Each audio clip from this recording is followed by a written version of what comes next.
Hi, I'm Daphne Richards. Our question this week comes from Orlando Vasquez, who'd like to know why his irises formed seed pods this year and how to sow them.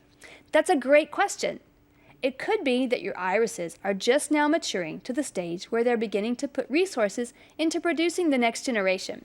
If you've fertilized, it could also be that the plants finally have the nutrition required to reproduce. But on the opposite end of the spectrum, it could be a lack of soil nutrients. Many plants only make a move to spend a portion of their valuable resources on producing seeds when times are bad. If climatic and other external factors indicate a dire situation for the mother plant, perhaps the next generation can survive, remaining dormant until the situation improves. Sowing the seeds is fairly easy.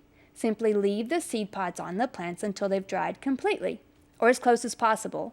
Then cut the flower stalks and open the pods to expose the seeds.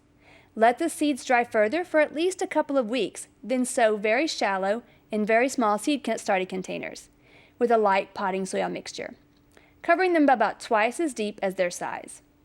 Water enough to keep the media moist but not soggy, and place in a warm area of the house or patio. They won't need sun until they germinate, and wait until they get a few inches tall to transplant them to slightly larger containers or into the garden.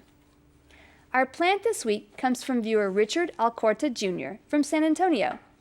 Richard reports that these Pinot Noir peppers taste a bit sweeter than regular bell peppers and have grown very well in his garden. The striking deep purple, almost black fruit is stunning in the garden, and this plant can look right at home tucked into small pockets among perennials and other landscape plants. Plant in full sun and water regularly, a few times a week, depending on your soil type, throughout the growing season. Rarely are pests enough of an issue to worry about on peppers, so once planted, they require very little maintenance other than to harvest the beautiful, delicious fruit. Although peppers thrive in hot climates, many of them perform and produce better in areas where the nights are significantly cooler than the days.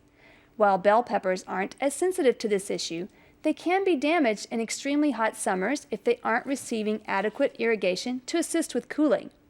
If you have your peppers and other vegetables planted in their own area of the landscape, and summer temperatures are exceedingly hot and dry for long periods of time, you could alleviate the buildup of heat in their leaves by providing just a bit of protection from the harsh rays of the sun. A small shade structure covered with a very light shade cloth would do the trick. Richard also sent photos of his purple blueberry cultivar tomatoes. Thanks, Richard! Our viewer picture this week comes from Louise Suhay. The paper skin on these leek blooms in her garden formed a perfect dunce cap. Louise says that she doesn't eat the leeks, she just grows them for the beautiful flowers. They've multiplied greatly over the years, and she has at least 40 spread out all over her garden. We'd love to hear from you, so please head on over to klru.org/ctg